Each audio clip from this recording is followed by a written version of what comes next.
I think sometimes when the enemy can't destroy you, he just distorts people's view of you. Sometimes that can happen. Sometimes you can actually be living in the perfect will of God. You can be avoiding temptation. You can be avoiding sin, and people can still misunderstand something. People can still distort something in your life. Haters will still hate. People will still talk. I remember, so back when I was in high school, I honestly did not have a lot of friends. That was actually a really hard season of my life. And I remember a lot of people in high school saying, like, this is the best days of our life. And I was thinking, well, shoot, this is not good if this is the best days of my life, because this is really bad. And I just didn't have a lot of friends, which was really sad to me because I love friendships. But that was the time my family had a TV show, and I just honestly was a little bit misunderstood. And so went through kind of a lonely season. Well, then after that, I moved to Nashville. Things started going good. Got a great community of friends and felt good about it. Then when my husband and I got married, we felt called to move back to Louisiana. And people might think, oh, well, that's where, let's go. Okay, I see you. Go Tigers. All right, but anyways, not the point. We moved back to Louisiana. And honestly, I was a little bit nervous.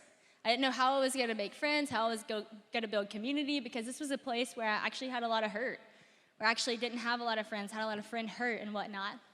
So anyways, I decided to try to go to my church and get plugged in with the college ministry, because I was about college age. So I was like, okay, I can make some friends here. So I go to the church, and the pastors at the college group asked me if I would share a message. And I said, absolutely, I'd love to.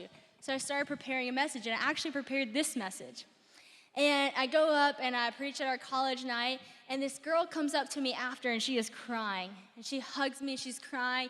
And I can only imagine what she's about to say is, the Lord just touched me, something that you said really spoke to me. But no, that's not what she said. She cried and she hugged me and she said, Sadie, I have to tell you something. I said, what is it? She said, I have hated you for so long. I'm like, what? Excuse me?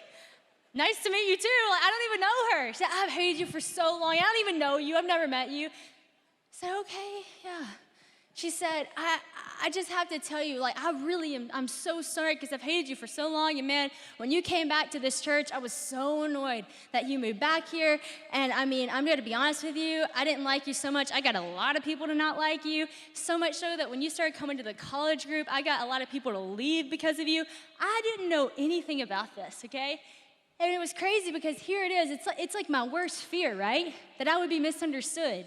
It's like my worst fear that people wouldn't like me for some reason. Here she is right in front of me, like saying my worst fear. Like, and we just thought that, you're just doing this Christian thing for fame and blah, blah, blah. And she's just, ooh. And I was just like, I'm so sorry.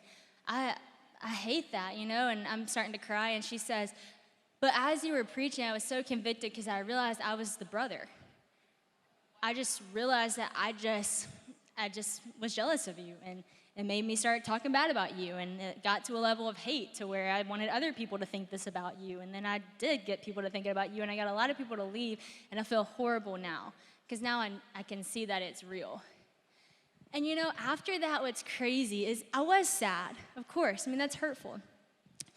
But I went over, and I got on my knees, and I just cried out to the Lord, and I said, God, just tell me who I am.